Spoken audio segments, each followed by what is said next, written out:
what's going on, guys? Welcome back to the show. Hope you're doing well. This week we have George Wiseman, and he's here to talk about Brown's gas, or hydrogen gas, and his machine called the AquaCure AC50.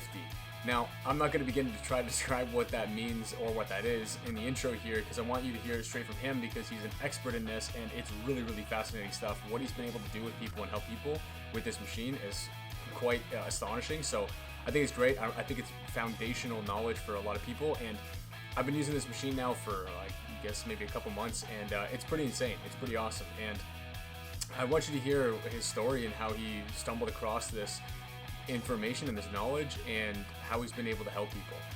Really quickly, before we jump into that, I just want to let you guys know again about Bioptimizers. They're one of the fans of the show here, and they have insanely high quality supplements. Their magnesium breakthrough is one of the best on the market. They have all 7 forms of magnesium, really good for stress, anxiety, and sleep. It's huge for sleep. I take 2 myself every night before bed, and it puts me in like the deepest sleep of my life. They're awesome. They're a sort of a necessity for me. They're also number 1 in digestive health. They have a gluten guardian. They have an enzyme formula. They have digestive formula. They have HCl, which is a acid reflux. They've got everything there. So just the links in the description. You can see all the products down there. They're awesome there. And the next one is Jurisdictionary. Again, Dr. Graves, friend of the show. It's really, really foundational if you guys are paying attention to what's going on in the world, to know your rights and how to defend yourself, because people can violate your rights. People can walk all over you. It's up to you to enforce them and tell people no.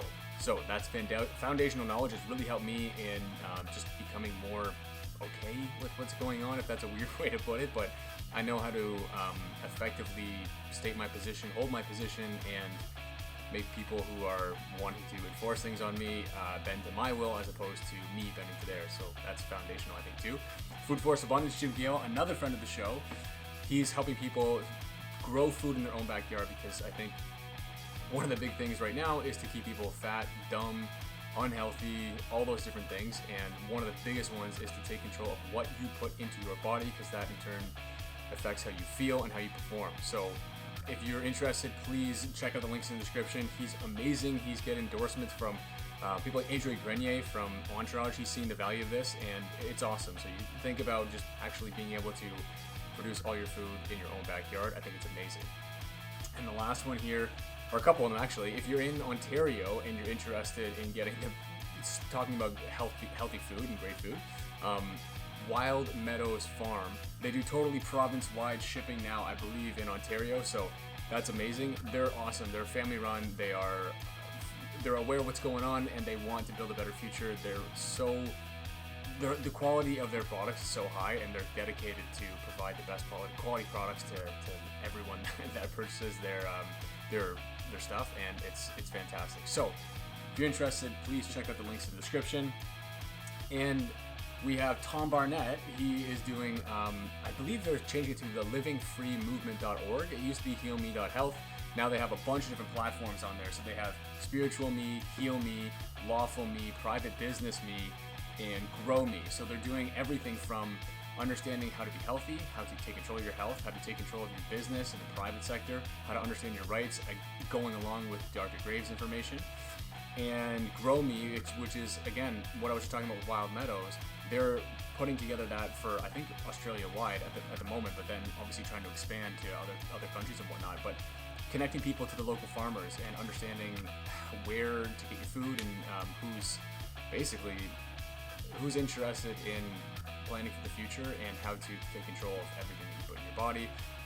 And lastly, but not least, obviously, we have George Wiseman on the show today, and he's been so kind to offer 20% off his product, his AquaCure, for the listeners. So if you're interested in grabbing one, if you use the code DIGWITHIN with no spaces, just the name of the show with no space, you get 20% off the AquaCure AC50. I highly recommend it. I've been using it for probably 4 or 5 months now, and I'm seeing the benefits. I think it's amazing. So if you're interested in doing that, please listen to the rest of the show, see if you're interested, and save 20% off with the link in the description. Anyways, that's enough. Let's get into the show.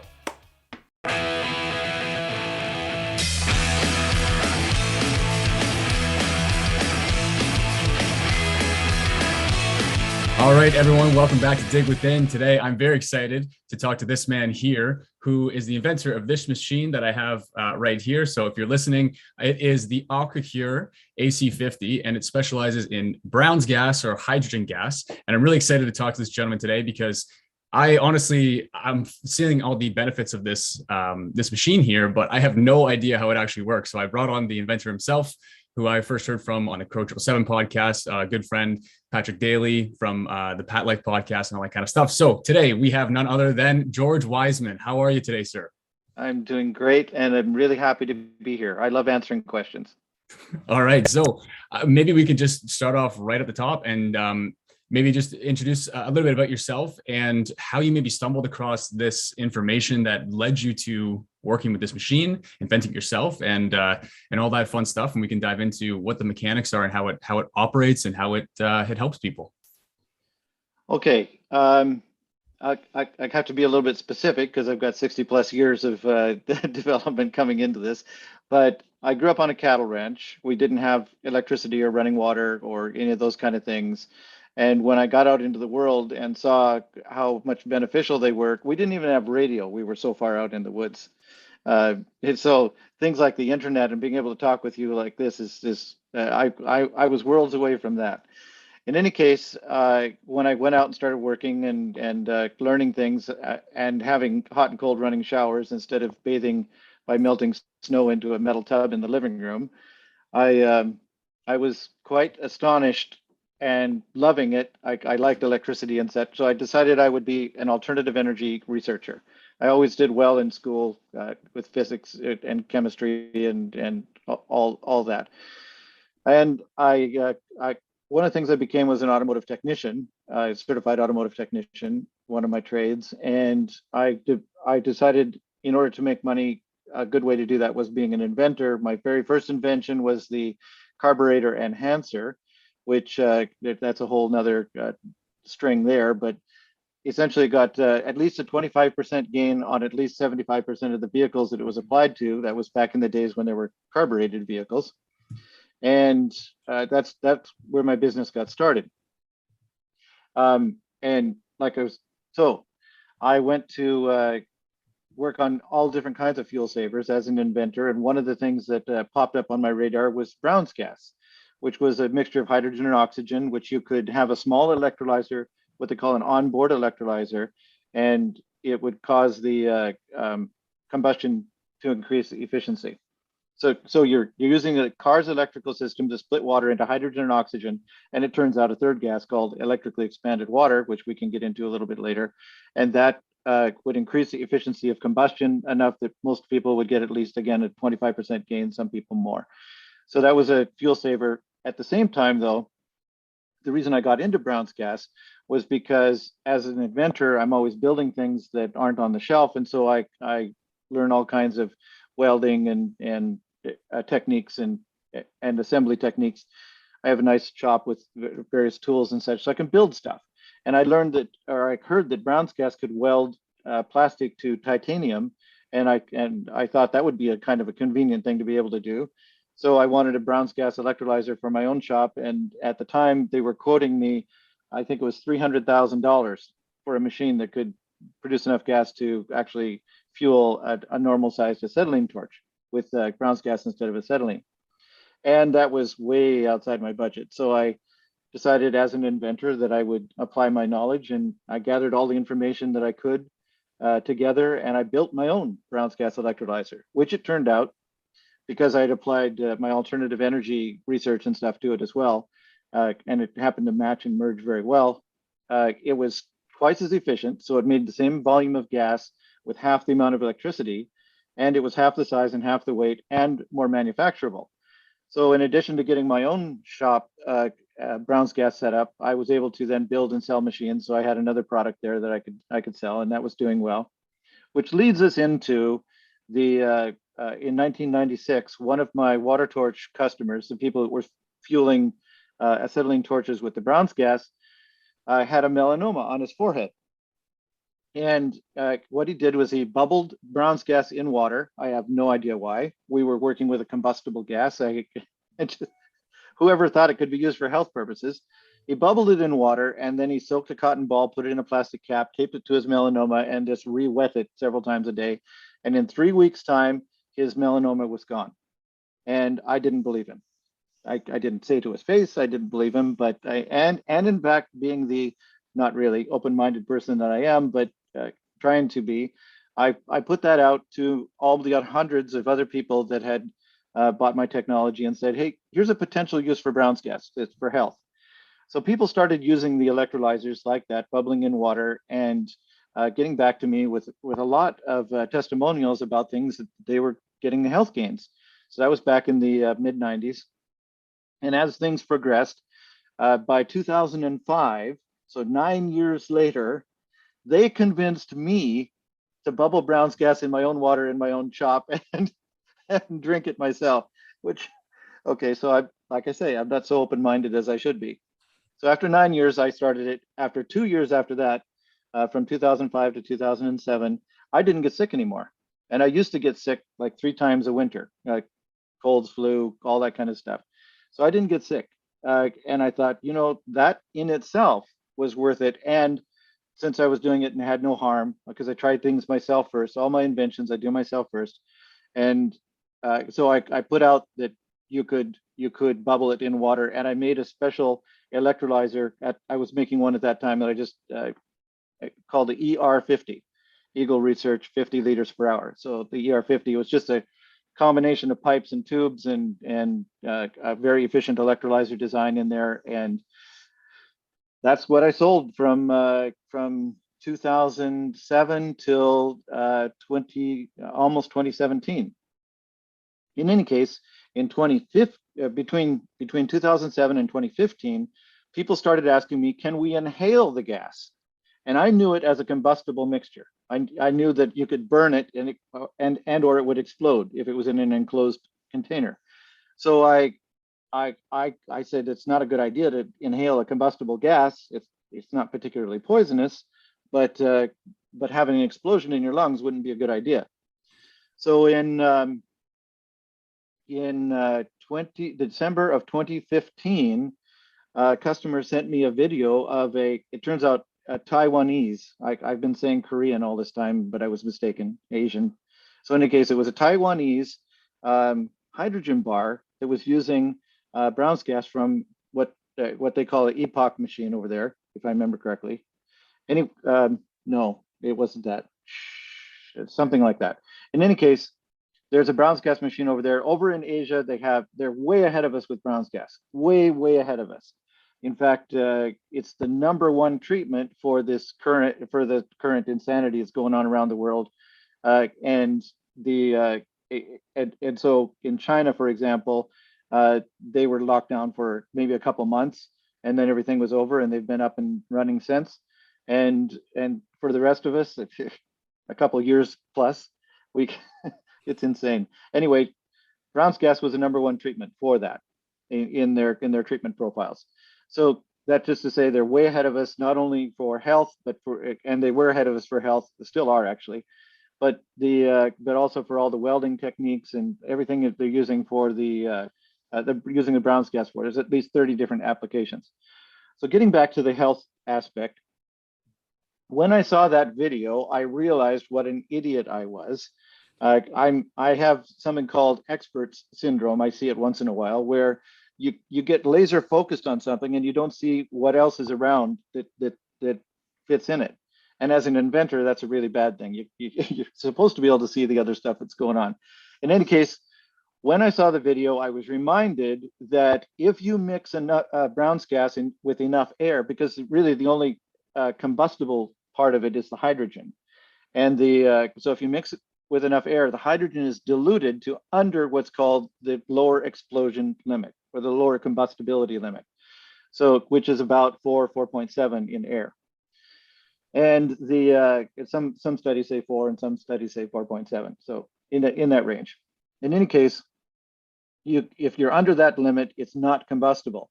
So I worked out the math fairly quickly. It's just it's easy to do. And if you're inhaling up to a 4% mixture of hydrogen, it's totally therapeutic. In fact, most of the scientific studies that have been done since then, and there are thousands now, okay, hydrogen for health studies, show go at a 2% mixture, which is half what the lower limit would be, and perfectly safe. So, and it's therapeutic. At 2%, it's therapeutic. There's no reason to go over 2% because once the blood is saturated with hydrogen, you actually exhale any extra. So inhaling more doesn't matter because on the next exhale, you're just exhaling any extra. So but in December of 2015, and a few years before that, my life had gone sideways. I was a total 100% at-home caretaker for my late wife. At that time, she was very, very sick, and we didn't know what she was sick with until actually just before she died in March of 2016. And so after she passed in March of 2016, I was a mess. I had been I couldn't sleep at night because she couldn't even roll over in bed without assistance.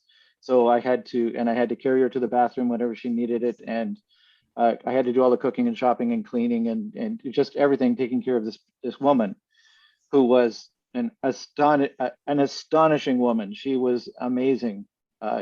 She was a multimedia artist and very intelligent. She pretty much took care of a lot of everything that was going on in our life.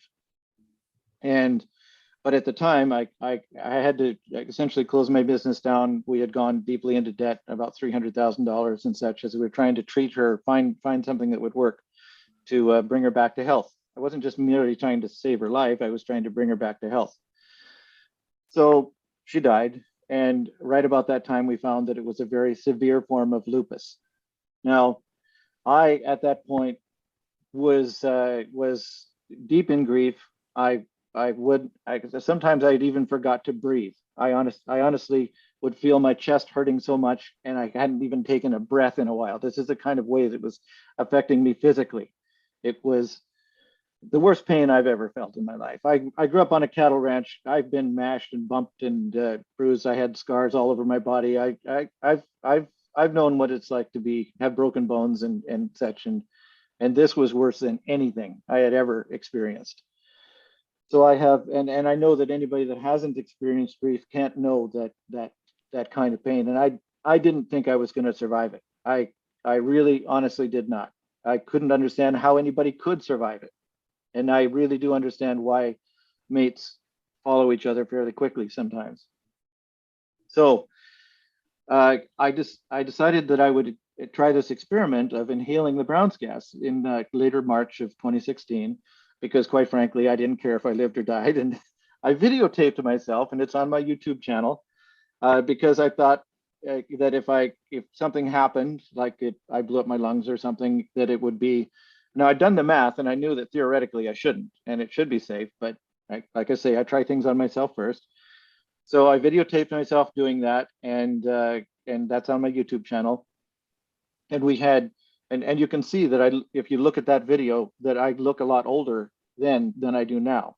Okay, but I now look at about like I was in my 40s, where maybe late 40s, early 50s, and at that time I looked considerably older than I do now. So things like my hair has started to grow back brown, and I have more hair on the top of my head and things like that. So in any case, it was okay. It worked. A little side note is that I inhaled only for about 15 minutes that first time, and I didn't sleep all night. I had an immediate effect of being alert. It wasn't like a coffee buzz or anything like that. I only drink coffee when I absolutely have to stay alert, which is usually when I'm driving or something. I don't generally drink coffee.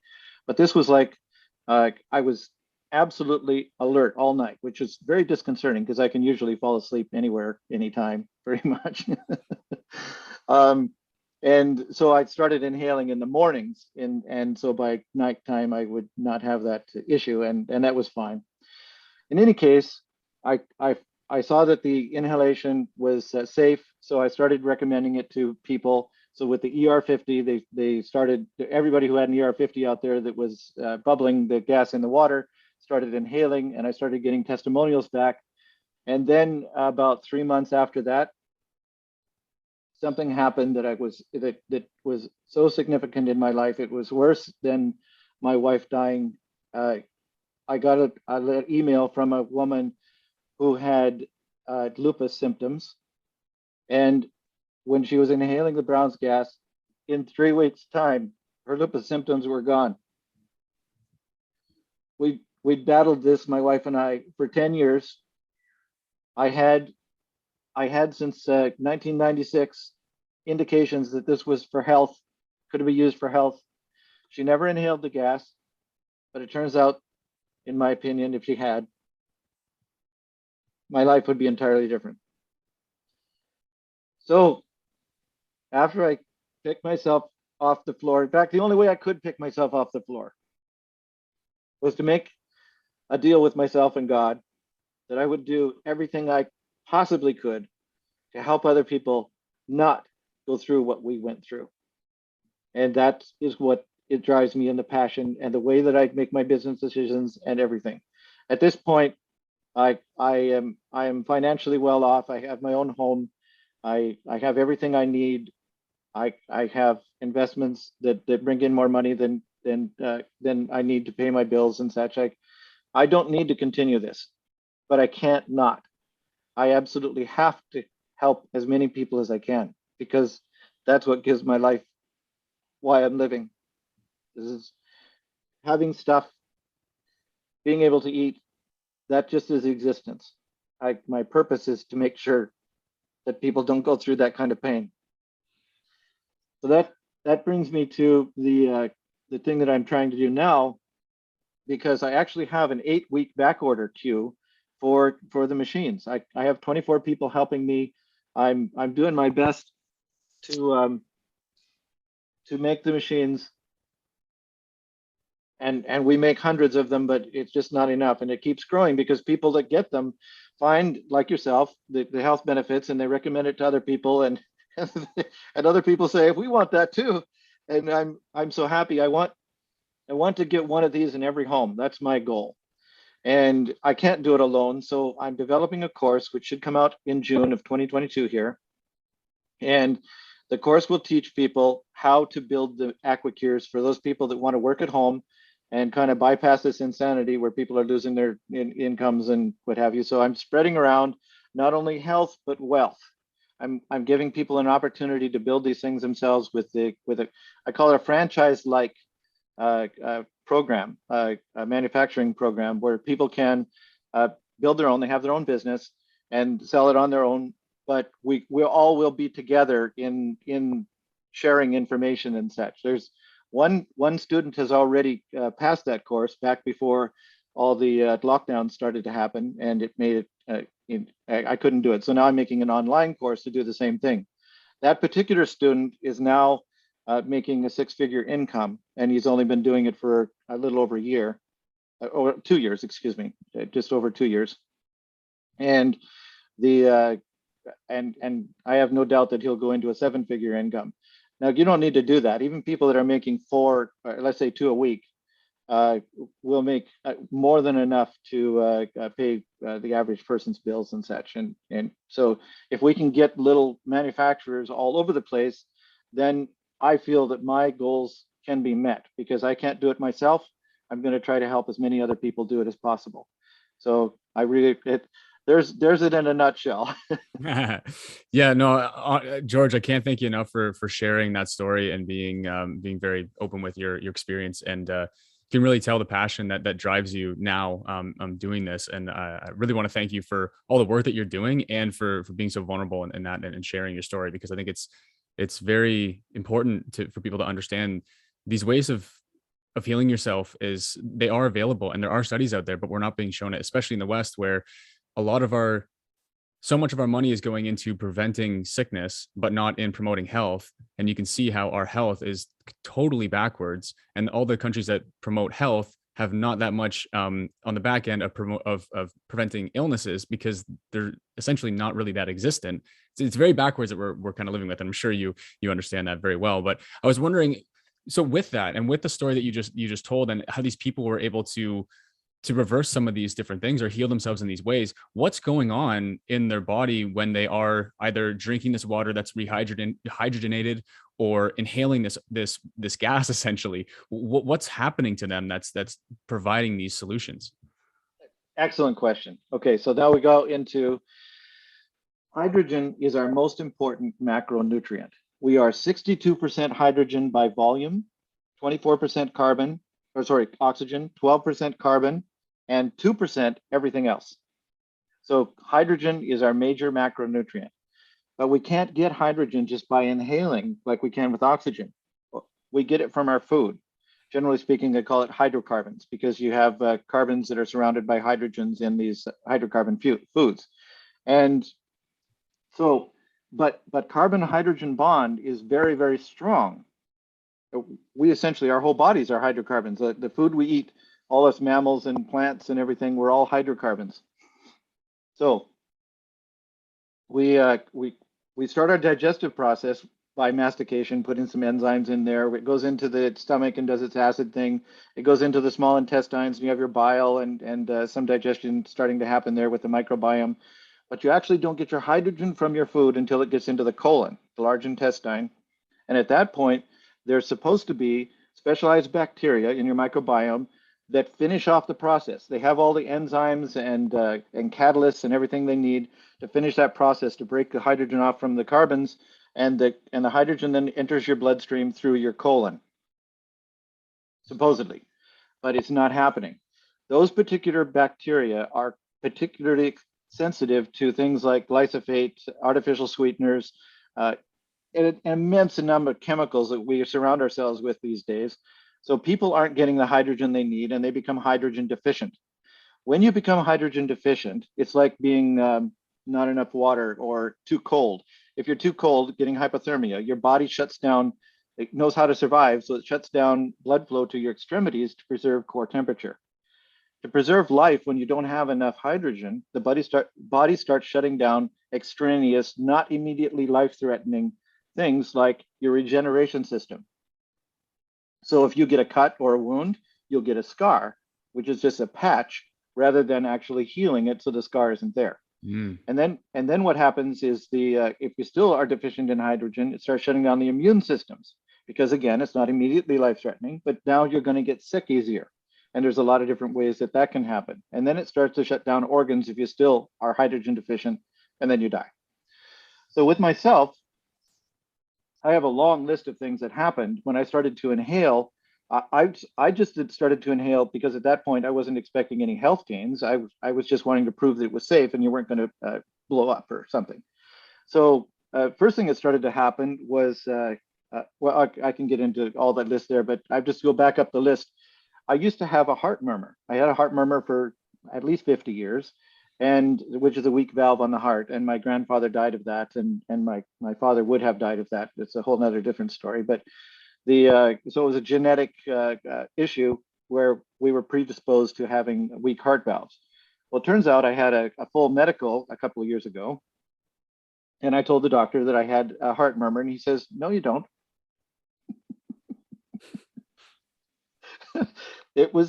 My heart got stronger and it didn't have that anymore. So now I didn't have to take antibiotics before doing dental work and all that kind of stuff. It was kind of nice. So the next thing on the list is, so we had our organs. The next thing is the immune system. So like I said, I hadn't been sick between 2005 and 2007 from drinking the water. Well, I essentially wasn't sick. I haven't been sick since. There's only been 2 times when I essentially had the sniffles. One time I actually got a headache and felt nauseous, and it lasted pretty much overnight, and that was it. And both times were when I took international flights, and I didn't have access to the Brown's gas at the time for a few days, and evidently there was a bug or whatever the case may be around, and my body immune systems weren't strong enough to overcome it without the assistance of the Brown's gas at that time, just giving me a boost. And so I got the sniffles, and then it was over. And so that's happened twice since 2005. So what is it now? It's approaching 17, 18 years. I haven't even really had a cold or a flu. So anyway, the immune system comes back online. And then the third thing is your regeneration systems come back online. So then the first thing I know, oh, so with the immune system, sorry, there was an additional thing in that I had hand warts and a plantar's wart. I had a plantar's wart on my foot and hand warts since I was a child, and those disappeared. So those are caused by a virus or viruses. And my immune system got strong enough to get rid of these things, these viruses that I'd had in my body for 50 years. And it got rid of them. So then the third thing, as we're going back up the hierarchy, is that all my scars disappeared. Now I had a lot of them, and some of them were quite large, and they're gone. So my body regeneration system came back online and healed those patches that had been on the exterior of my body, and I'm quite sure then, of course, it tended to heal anything on the inside as well. So we've got this hierarchy of what's happening. Hydrogen is your most important macronutrient. If you don't have it, you're going to end up with the health issues, kind of things that we're talking about. And if you get your hydrogen supplementation, and we don't get our hydrogen as much as we should, but if you get your hydrogen supplementation, then it's even better. Which brings us to another point. I deal with something called Brown's gas. Now, Brown's gas is a mixture of hydrogen, oxygen, and something that we call electrically expanded water, which is a electron rich, so in other words, negatively charged plasma form of water. There's 4 states of matter. You've got your solid, your liquid. So solid is ice, liquid is water, vapor is either water vapor or steam, and then fourth is your plasma form of water, which in this case is, as the water soaks up electrons, it becomes a gaseous form of water. It's still H2O, but it's in a gas form that will not condense if you cool it. Like a steam, if you could cool it, it'll condense into liquid water. But the plasma won't condense until it loses its electrons. So that electrically expanded water portion makes the Brown's gas about 30%, according to the studies that are being done, 30% more therapeutically effective than just plain pure hydrogen. So that's why it's important. Now, it was really good back in the day when we're using it in a torch to fuel a torch, because that electrically expanded water made the hydrogen flame more workable. It allowed you to do more kinds of things with the flame. But when we're talking about for health, those electrons in the EXW are immediately bioavailable, which is really important when the body is trying to heal itself, because hydrogen is inert. It's a building block of life, if you will. And like any bricks, you got a pile of bricks. It doesn't just spontaneously make a brick house. You need energy and intelligence. Your body is absolutely intelligent into healing itself. It knows what it's doing if it's given the energy and nutrition it needs. So when and usually people that are ill have 2 things happening. They have depleted energy reserves because the body's used up what it could, and they usually have compromised energy generation systems. They're not making as much energy as they otherwise could. So by bypassing all of that problem, by feeding in the electrons, your body not only gets the hydrogen, but the energy it needs to put it where it needs to go. So this is why that's important. Have I kind of answered your question? Absolutely. Yeah. And it kind of brings me into, I'll second what you were talking about around Christmas time, just from eating, stuff around the house that's not really all that good for you. We all got sick here, and really it was my dad. He didn't get sick at the same time frame that we did, but when he did, he just went right to the Brown's gas, and it was gone within, I think it was a couple, like not even a day or 2 or whatever it was, right? You get the natural stuff that you have to work out of your system afterwards, but that initial sickness, you just went, okay, I know that this is kind of what it does. Went right on the machine, and he was vastly back to health quicker than we were. And that's what I was curious about when you were saying that, because we're so deficient in this, kind of like things people say about like magnesium, right? It's just not in the food anymore. We simply can't get it any other way. And because we're so made up of hydrogen, it was what was great about what your response there was. You were talking about the struggles that you had with your late wife and the individual that ended up healing herself with the exact same thing with the lupus.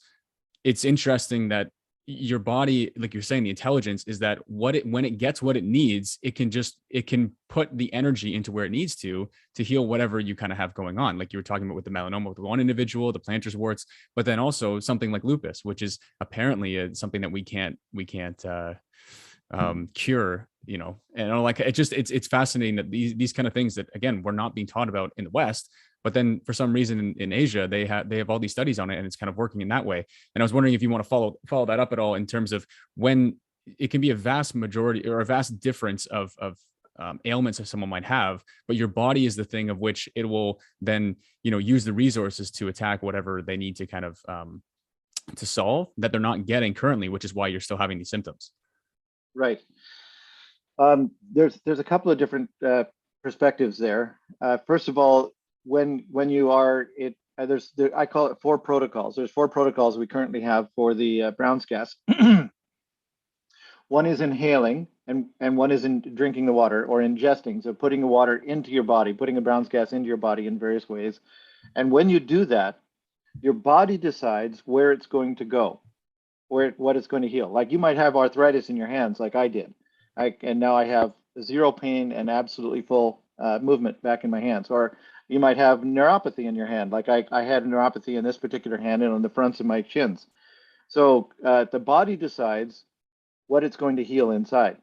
If I wanted to deal with my arthritis immediately, then you can apply it externally. So the other 2 protocols are the gas and the liquid externally. Now the liquid example is like what the guy did with his melanoma, which, by the way, that experiment has been duplicated in Germany, and I have pictures of that on my Eagle, like the bird, EAGLE -research.life website, LIFE. So and you can actually see the pictures of the guy. He has severe psoriasis and cancer, skin cancer on the back of his head, and they just put a shower cap on and put the gas in. So instead of just the liquid, they were putting the gas in that case, and in about 4 weeks time, that was pretty much completely healed. So in 3 weeks time is where I have the final picture. I didn't get any pictures after that because they gave him the machine to take home. And I don't know if anything ever got reported back. I didn't hear anything further, but it was obviously well healed by the time he went home. So in those 4 protocols, if I wanted to treat my arthritis instead of whatever else my body wants to do, then I would put a glove on and put the gas in there, or put bubbled water on a rash, or whatever the case may be. So there's the external, and then you decide what's treated if you're treating it externally. And then, like I say, internally, your body decides, and your body is incredibly intelligent and knows what it does, which brings me to the next thing, which is you sometimes have to be careful how much of this you do. Some people can just jump right in and it's fine. They have no negative, what I call weirdness, because I don't know what else to call it, but there's so many different manifestations, and a lot of them are essentially positive, like my being alert. I inhale this at between 6 and 8 hours a day, because that's how long I'm sitting at my computer often, and I have it next to the computer and in the living room and next to the bed. So I'm inhaling quite a lot, and when I'm inhaling, it helps me stay alert. And like that very first time that I inhaled, whereas but you can have just exactly the opposite if your body is deciding that's what it needs. Like my current wife, I've remarried, and she's a wonderful woman, very much makes my life better, I'm very happy to say. And she inhaled for 15 minutes at about 6:30 at night, like I did that first time, and had the best night's sleep she could remember. So the absolute exact opposite in the same household. So there's some people that can dive right in and inhale all they like. There's some people that can't inhale for even a minute, and they start to get a headache or some such thing like that.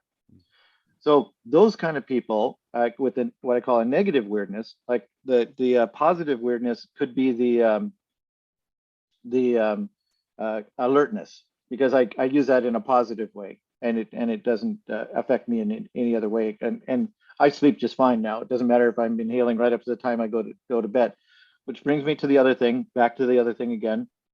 If you have a negative weirdness where you have some sort of pain or discomfort, it's likely that your body is trying to heal something. So if you have a headache, for example, there's probably something there that you should be paying attention to, because your body is, and you're feeling it. Because the Brown's gas is 100% non-toxic. It doesn't kill anything. It doesn't harm anything. In fact, they use the hydrogen when they're doing open heart surgery and such to help prevent damage from oxidation and lack of oxygen, depending on what the situation is, the organs and such in the body. So it's protective, and it's protective in a lot of different ways. And we can get into that a little bit more too. But the point is, when you're experiencing these weirdnesses, you have to cut back a little. So I advise people, or at least I can't advise people because I'm not an MD and this is not medical advice. But if you look on my website, the .com website, you'll see a thing where how my protocols. I say, okay, this is what I would do for myself, and then people can make their own decisions. And I say, okay, starting slow, maybe 5 minutes a time, 3 times a day, increasing a minute per day until you're doing like 20 minutes 3 times a day or an hour a day. Pretty much everybody that I've heard from that is doing an hour a day, whether it's 1 hour all at one time or an hour spread out in multiple times during the day, after you're doing an hour, you can pretty much inhale all you want, no problem.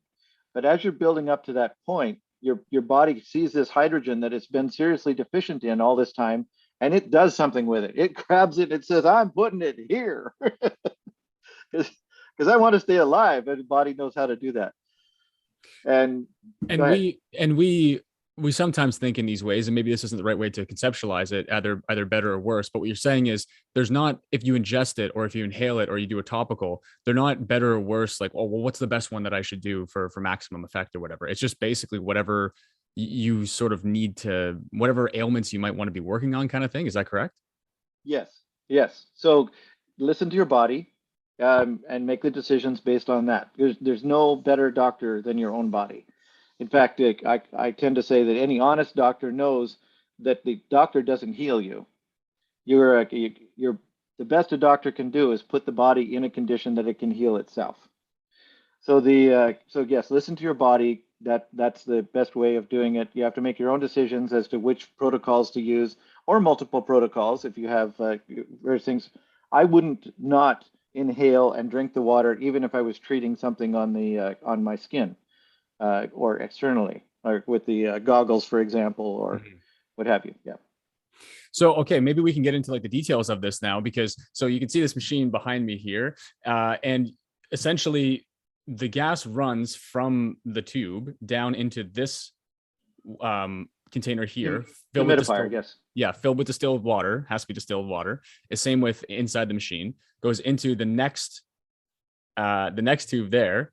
And then from there, you can either inhale that or do whatever you want with it. Like you have the tube that goes into like a water jug or something like that, which we do. Basically, we get our spring water from up the road there. That's a naturally occurring spring. And just every sort of gallon jug that we have, we pop that in there. We put it on for about 20 minutes, and we just store those up. And that's all the water we drink now. So maybe we can go into, because the other thing too is they talk about putting the lye in there. And when I first started doing this, people were asking me, well, oh, what is this thing here? Well, how does it work? And I said, oh, you put lye in here and you inhale it. And they're like, what are you talking about? You know, so maybe we can kind of get into this and you can kind of clear up some of those things. Yes. Okay. The lye is put in the machine with the initial fill, and generally it stays in the machine. Very little comes out. If there is some water moisture in the gas, then a little bit of lye can ride out on the water droplets, the moisture droplets. And that's why we trap those droplets in what's called the humidifier. So as it bubbles through that humidifier, it traps any residual microscopic amount. In 10 years, you wouldn't lose enough to affect the performance of the machine. So generally the lye stays in the machine. What comes out is the Brown's gas, which is the hydrogen, oxygen, the machine has taken water and it's split it apart, and it needs the lye to do that. The lye is what's called a catalyst. So in this type of electrolysis of water splitting, you need a catalyst, because otherwise it just couldn't work. The electricity couldn't move. So when you put the catalyst in, it acts like an electric conductor, to allow the current to flow, so that the anode and cathode can make the oxygen and hydrogen that is necessary. Well, it turns out that in Brown's gas electrolyzers, there's a third gas that forms, the electrically expanded water, right out of the middle. So if I was doing this with the anode and cathode, then my nose would be the electrically expanded water coming right out of the middle of the fluid. And it turns out that what's happening is as the electrons, the ions and cations are going back and forth and such, it forms a bridge, an electron bridge that ends up stuffing electrons into water in between the electrodes. And when it's doing that, the water soaks up the electrons like a sponge soaks up water until the water becomes a gaseous form of water, which makes a gas bubble, and up the gas bubble comes out of the middle of the fluid. So that's where the electrically expanded water is formed and how it's formed and essentially why it's formed. So now all of these gases come out of all three at the same time, come out the same hose. The original the person that patented what we now call Brown's gas was William Rhodes back in the early 1960s. And he called it single ducted gas for that reason, because all the gases, the hydrogen, oxygen, and electrically expanded water, which he didn't know about at the time, he just thought it was hydrogen and oxygen, came out that same hose. I did meet him several times. We shared notes. We had a lot of mutual respect for each other. He was a true rocket scientist. He actually advised for NASA even when he was 95 years old. Wow. And a list of patents as long as his arm and stuff. Now, I don't patent. I have a different philosophy in that, but we can get into that later. The point of the matter is, after the gas goes through the humidifier, it's now clean gas. You've got just your hydrogen, oxygen, and electrically expanded water, which goes into the bubbler, what we call a drinking water jar. And so I like to do two things at the same time. Usually, I like twofers. So at the same time as you're inhaling the gas from the drinking water jar, you're actually making your drinking water in the drinking water jar. And the drinking water jar acts as a secondary and reserve if there was any way that the any little teeny bit of lye had gotten out of the humidifier, out over to the drinking water jar, it stays there. So that's just another kind of a backup cleaning system at the same time. And by the way, up to 20 parts per million of lye in your water is healthy. Your body actually needs sodium hydroxide, NaOH. And if you don't get it, just like a lot of other things like cholesterol, for example, if you don't get enough, your body will manufacture it. So we have amazing transmutation abilities in our bodies, like chickens making the calcium necessary for the eggs that they lay and things like that. So, but all of that takes energy. So the less your body has to do to get the nutrition it needs, the better off you are energetically.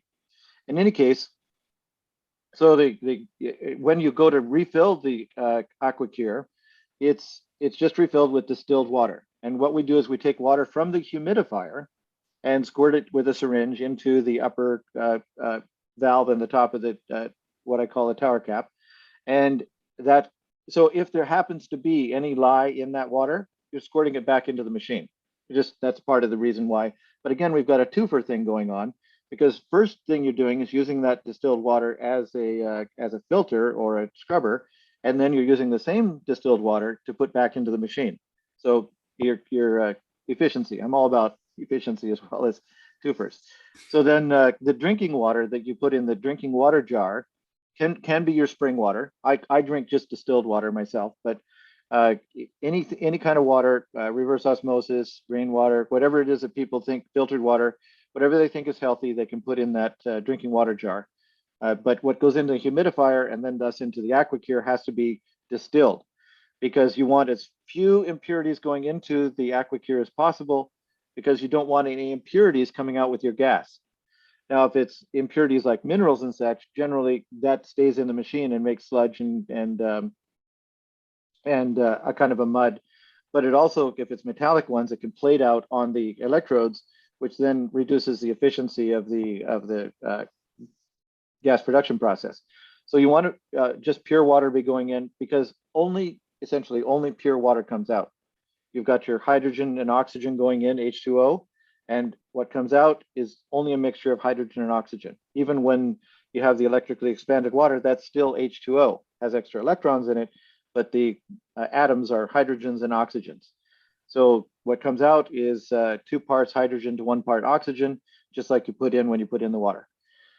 So that kind of explains the machine and how you're doing that. And then when when you're coming out with the gas, you can inhale it, like you say, or you can put it in a bag.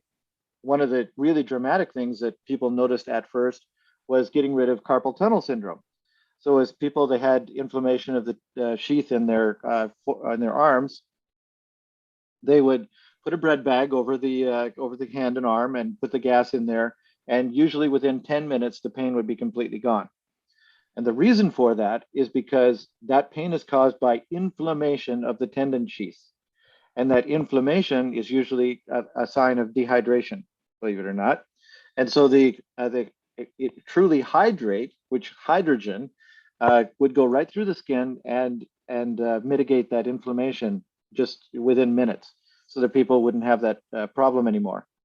I remember one guy when I was speaking in Australia, I think it was 2007 or something. In any case, when I was down there, he had, and at that point, we were not only bubbling in the water, but we were treating people or having people treat themselves with the gas externally, the water and the gas. We just weren't inhaling it for at that time. So he was going to have surgery the next week when I was there at the conference, and his tendons, you could see on the carpal tunnel, it was kind of bumpy and everything.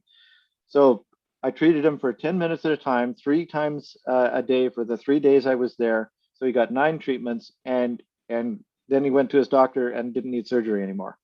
So it had been that bad and was done.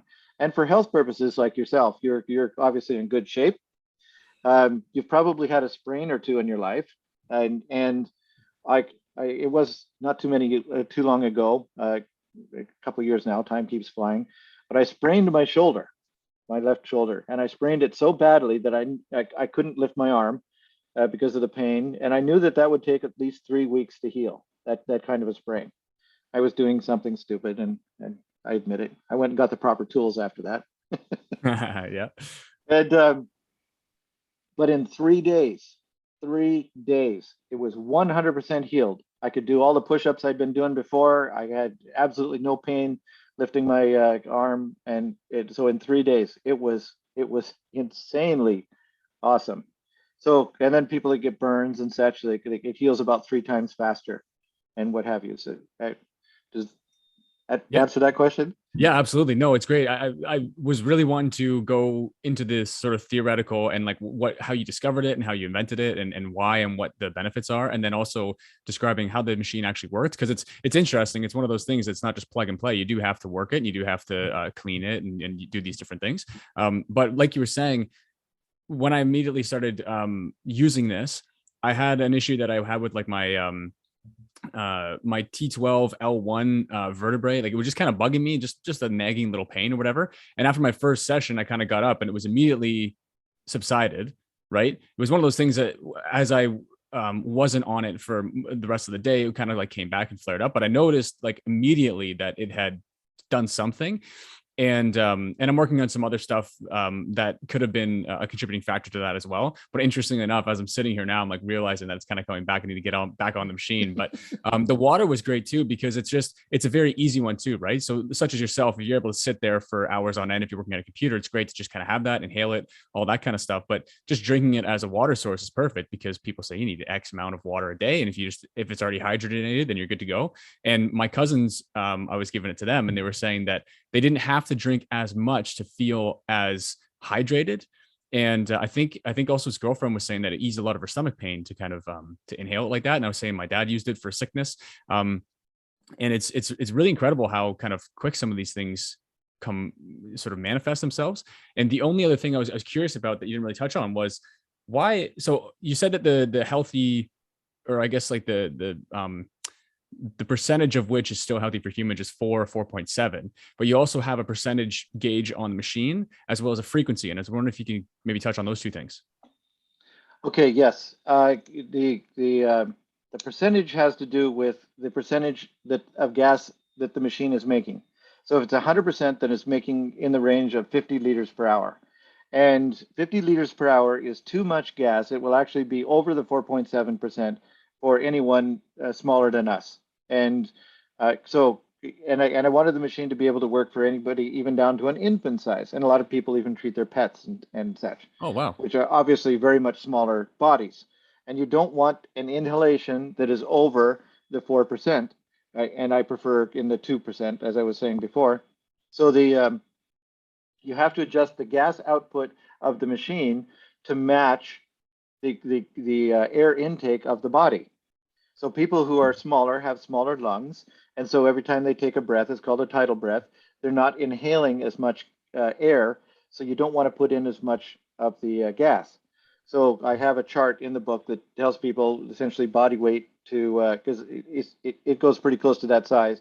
People's what I call healthy body weight, because people can be 300 pounds when they should actually be 150, and well, usually not that dramatic, but you know what I'm saying. You don't measure it for 300 pounds. You measure it because your lungs are the size they need to be for a 150-pound person. Okay, so you go with your healthy body weight, and you can get that online. There's lots of places where you can go to get that, and you adjust the machine accordingly. So for myself, for example, at around 200 pounds, between 180 and 200 pounds, I should be 180. I'm around 200. The we have I go at about 36 to 38 percent of the capability of the machine to get me in that 2% inhalation range. So that's what the percent is about. The frequency is a lucky side effect, because when I was looking for the electronics, I understood frequencies for health. I've rubbed shoulders with alternative health even back in the days when I was working exclusively on alternative energy, and that's a whole nother subject in and of itself. But with the alternative health, I was learning about these frequencies, Rife frequencies, celestial frequencies. There's lots of different ways that people have discovered that frequencies matter for health, and we could even say this entire universe is made up of frequencies, and everything just vibrates at different levels. And so they found that you could help people heal and get rid of various pathogens and such if you're using different frequencies. Well, it turns out that I was able to incorporate that into the machine so that people could actually impress in a frequency on the gas as it's coming out. So you have an additional vector of healing. In addition to the gas itself, you can be having these frequencies come in, and the body can read these frequencies. Our bodies are absolutely able to take information from water, even the gaseous form of water like this is, and do things with it. We get a lot of information from water, and the body reacts to that. Like if you're looking at homeopathic remedies, they have diluted the mixture to the point where there's virtually nothing left in the mixture that is the original. Like if you're doing hemlock, for example, and you drank a glass of hemlock tea, you would die. It's a poison. But if you make a homeopathic remedy, there really isn't any hemlock in there, but the information of the hemlock is still there, and the body reads it and reacts to it in a certain way. It causes the body to do the things that the hemlock should be doing to mitigate whatever ailments they're trying to treat with that particular homeopathic remedy. So that's what the frequencies are about. I am not a frequency expert. If somebody emails me, I think it's a 50-page document that I'll send that talks that the experts are saying about these kind of things, and how to adjust the machine to get those particular frequencies and such. So that's what those two things are about. Yeah, frequency is huge. And listening to Crow, where I first heard you, he touches on that so much, and cymatics, and understanding that sound is all around us, and it definitely imprints upon it. And that's the way that they built the cathedrals and all the different I guess symbolism that's in there, is how frequency affects water. And again, I think that's when I saw that on there, I wasn't sure if I was aware of that before the machine kind of got here. But when I saw it, I thought it was great. And every time I hear frequency now and I see 432, I know there's some goodness going on there. And I was wondering, so we've talked about all that kind of stuff. So you have to clean this as well, right? And you have to recharge some of these things. And I was curious, I wasn't sure, because I watched some of your videos that are great, the breakdowns of how to actually kind of set everything up, because I'm in the information age in terms of everything's easily accessible online, and you have a great video that shows you exactly how to do that if you don't really want to just read the instructions and try to figure it out yourself. But why do you have to clean it? How do you do it? And I was curious, the lye do you have to replenish each and every time, or can you reuse when you dump out the water to get the sort of sludge out there? Can you reuse that? I was wondering if you wanted to touch on those things. Okay, first of all, even if you put pure water in with nothing else, you will get sludge. There's an effect called transmutation that happens in the Brown's gas electrolyzers, and that goes off into a different venue, and we won't worry about that. So there always will be some sludge. And I'm currently recommending that people do the maintenance cleanings every 100 hours. Now, if you don't have very much sludge for various reasons, you could extend that to a couple 100 hours. But when you do the maintenance cleaning, what you're doing is you pour the electrolyte out. Obviously, you take the tower cap off, and I have the tower cap now with a ring that makes it really easy to remove without breaking the seal of the bottom piece. And you save that electrolyte, you save that solution. I'm still using electrolyte solution that I originally mixed in 1986. Okay, like I say, the catalyst stays in the fluid. You don't usually have to add any, and you don't necessarily, and I don't recommend actually mixing new solution, because the older the solution gets, the more conditioned it gets, the more efficient it gets at the electrolysis, which is breaking the water down, which is what you're needing.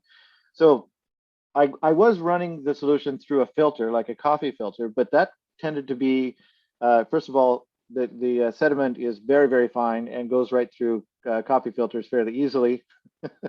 So to my surprise, I didn't mind putting essentially dark colored water back in because I got most of the mud, but but it's better if you're just putting back in a pure solution. So I discovered that if you just let it sit, it will settle, and you'll get a kind of a clear yellow solution that then you can pour or suck. We can take the syringe and suck it out of there and squirt it back into the machine, so you don't disturb that little mud layer on the bottom. And that's all you throw away. The rest of it you put back into the machine, and you do lose a little lye in the mud each time you're doing your maintenance cleaning. So over a period of time, and we're talking years of time, you may end up having to put an ounce or two more of lye in the solution once it's settling there. And because it takes time to settle, I recommend, I have what's called the operating manual update notes, and these kind of things I'm telling you right now are in there. But I usually recommend to people to have two solutions, one of which is sitting in jars off to the side for the next time, and one that's in the machine. So then when you go to do the next maintenance cleaning, you dump out what's in the machine, do your hot water rinses, because as soon as you get the sludge out, you haven't gotten all the sludge out. You just pour out the solution.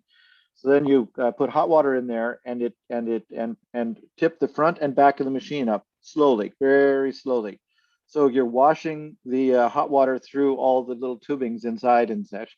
If you do it too fast, the water won't move fast enough. So you just really go slow, up to 45, even 50 degrees, tipping the machine through its front and its back and forth, washing it all out, dumping out that hot water. You have to dump out the hot water relatively quickly, like within a minute or two, because it cools down, and warm water doesn't do much. And in particular, we're trying to get rid of soap buildups, because a lot of the distilled water that you can buy out there actually has oil in it, and oil combines with lye to form soap. That's how soap was made for thousands of years.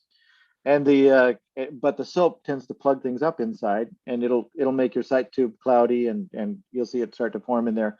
And you're putting the hot water in there. The hot water will dissolve the soap, as well as get rid of the whatever residual sludge is in there, and you dump that out as well. So it might take 5 hot water rinses or something, and then you pour your clear lye solution back into the machine, and you're ready to go.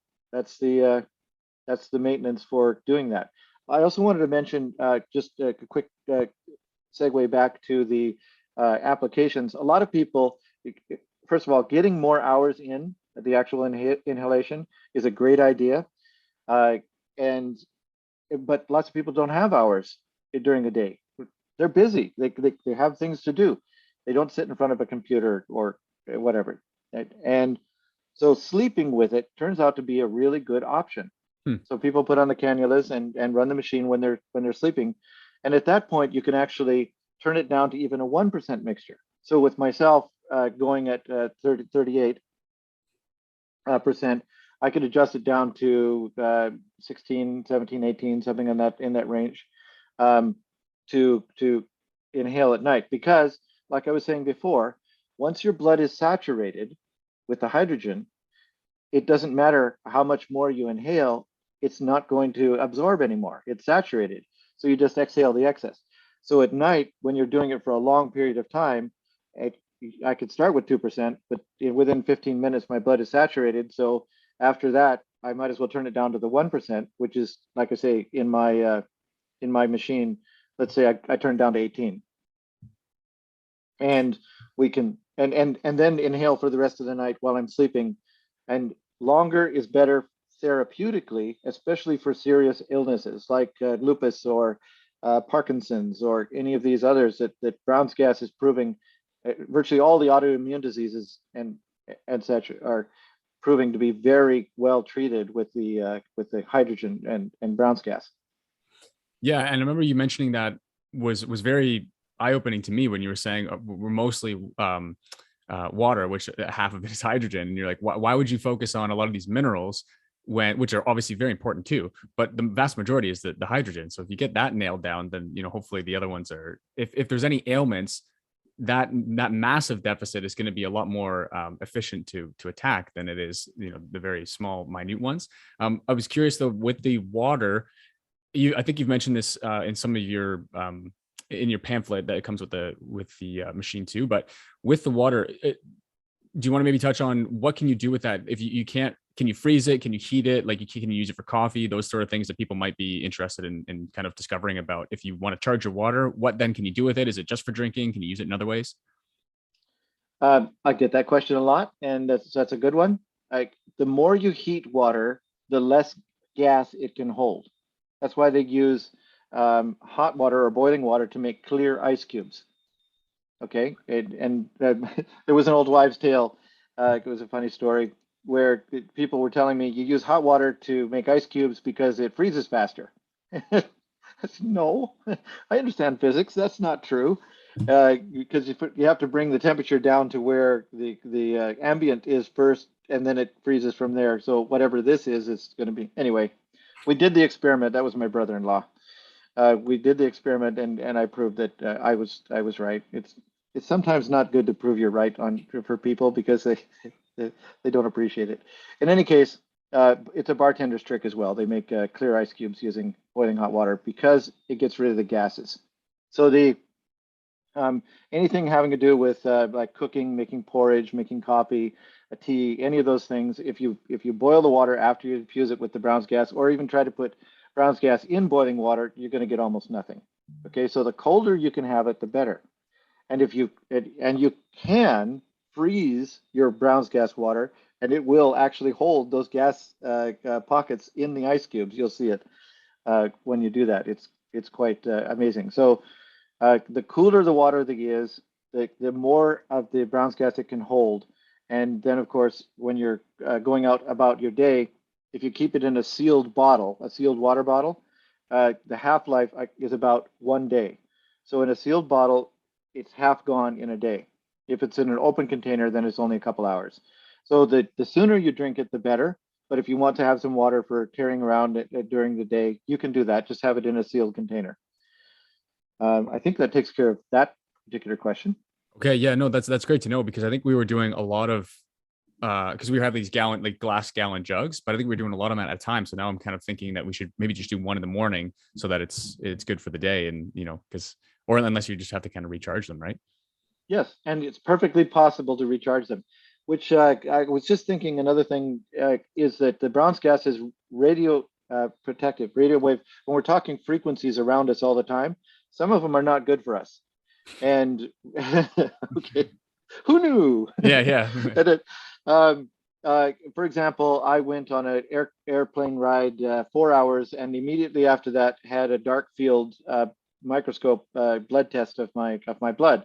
And the person taking it was quite experienced and did not believe I had been on an airplane at 30,000 feet for 4 hours because I didn't have the markers, the radiation damage that would normally be seen in the blood. Wow. And so the Brown's gas was protective against radiation that was even though I wasn't inhaling at the time, it was protective against it. There was enough hydrogen in my body storage and what have you to prevent the radiation damage. Conversely, they also use it for people who are doing chemo and radiation therapy. They use the Brown's gas to help mitigate the negative side effects of those kind of things. I just wanted to throw that in as well. No, that's fantastic to know. I didn't know that. That's, there's so many, yeah, there's so many avenues you can go down that, right? With what are those sort of, what are those therapeutics that they're using currently? How can we update the sort of, I don't even know how to say this in the right way, but essentially, what we're doing obviously isn't really working. And it's interesting that these kind of new pathways are coming to light. And I think they can provide so much more help than the things that were apparently just a therapy, a holistic way that people try to deal with some of these ailments that we currently have in the system. If one of those alternative pathways results in someone dying, right? Everything is based on that specific alternative solution. That's the reason why it happened. But yet the current paradigm, it can have as many deaths as it wants, proving that it's ineffectiveness, but we don't ever change that system, right? It's ridiculous. But it's fantastic to know that that's the frequency thing too, because there's a lot of people obviously with their eyes open, seeing that that's something coming down the pipe. And it's definitely something that we're going to all have to contend with, which I find is so commendable about your research, your development, doing these different things, making this machine here, getting it out to people, and that driving force that you have, I think, is fantastic to get this to people, because it's hugely important and it can really help people. And that's what I really love about it. And I was wondering if there's anything else that you want to kind of touch on, because I think we touched a lot of the reasons why you did it, what it does, how to work it, how to use it in a bunch of different ways. And I was wondering if there's anything else that you want to kind of touch on that we maybe didn't go into, because I had all my questions here, but I was wondering if there's anything that I might be missing. Oh man, you just go to the frequently asked questions, and it'll be like there'll be a lot. All I could say is anyone who needs any further questions answered, they can either go to the AquaCure specific website, which I have is the eagle-research.life website, which is, I just kind of threw it up, but it's got a lot of good information on there. And then anyone who wants to know more about everything else I do can go to the eagle-research.com website, com. And that'll people can get their questions answered, and I have no problem with people emailing me off the contact page from either of those websites, and I'll answer their emails. I can either send them to links that comprehensively answer, or frequently asked questions, that sort of thing. I know we're getting a little tight on time, but it's one of those things that there's so many things that could be talked about, and you had a really good list of questions there. Right. And I think it's fantastic too. And I think just getting this information out to people is awesome, because a lot of people don't know this, right? And it's so vast, the amount of different ailments that people can find some sort of relief from, that they have no idea that just by simply rehydrating your cells is that catalyst to kind of to have that relief, right? And I think it's amazing what you're doing. And I just want to mention too, to some of the listeners, if you're interested in this as well, George has also been kind enough to offer a discount code for us. It's Dig Within, I believe, all lowercase and without a space, but I can put all that information in the description box below as well. So there's really so many different avenues and pathways to get a hold of this. And I was wondering actually if you want to just touch on if someone was interested in using this as some of career opportunity, like the gentleman you were speaking about earlier in the conversation, is that also at eagle-research.health? It's .life. Life, sorry, yes. Yes. And no, I don't have that up there yet. But if people email me and say that they would like to participate in that program, that manufacturing course, I'll send them the instructions on and put them on an email list, so they can get themselves put on an email list for that. So when it comes out in June of 2022, they'll be notified. So that'll be good. Also, I could quickly back up. It reminded me when you were talking about hydration. The electrons are really important. And one way that you can measure electrons in water is what's called an ORP meter, oxygen reduction potential meter. And it comes out in millivolts, which has to do with the amount of electrical potential, which has all to do with the electrons. And if you're drinking just plain tap water these days, you might have a positive ORP, and positive is bad, negative is good in this case. a positive ORP of say 400. And when you distill that water, because I like to get rid of all the hormones and minerals and everything that comes in the tap water, and so I distill all my water that I drink. I might still have a positive ORP of somewhere in the 150, 200 range with the distilled water. So people that are drinking distilled water actually are drinking water that is depleting them of energy. Mm. Because what happens is the water then grabs electrons to neutralize itself to 0 ORP from your body. Because so what you actually want is to drink water with a negative ORP. Negative ORP means there's excess electrons. There's electrons over the neutral of 0. So when you bubble the Brown's gas into the water, the ORP usually goes to like minus 250, minus 300, something like that. And so you actually have these excess electrons. So when you drink the water, it is energizing your body. The water is giving electrons to your body instead of like the plain distilled water taking electrons. So I just thought I'd toss that in there too. Yeah, and that probably explains why one of my cousins was saying that it rehydrated him so quickly. Yes. Yeah, perfect. Well, George, I can't thank you enough for your time, sharing your story, and the work that you've done to get this machine out to people. I think is fantastic, and it's truly helping people all over the world. And so I commend you for everything you're doing, all the work that you've done. And I really enjoyed talking to you. Hopefully, we can get you back on here if we get some good, responses from this. And just to talk to you more, I would love to. I have a note here just about the energy and gas with cars and stuff. I know that's a whole other kind of topic, but I'd love to dive into that too, because again, these are things we're not taught, and we're not, told that there's alternative ways to essentially do everything and create our energy and all that kind of stuff. So again, I want to thank you very much for your time. Hopefully we can get you back on here. And hopefully I'll put all the links in the description for everything that you guys have, as well as the discount code that, again, you're so kind to offer my listeners.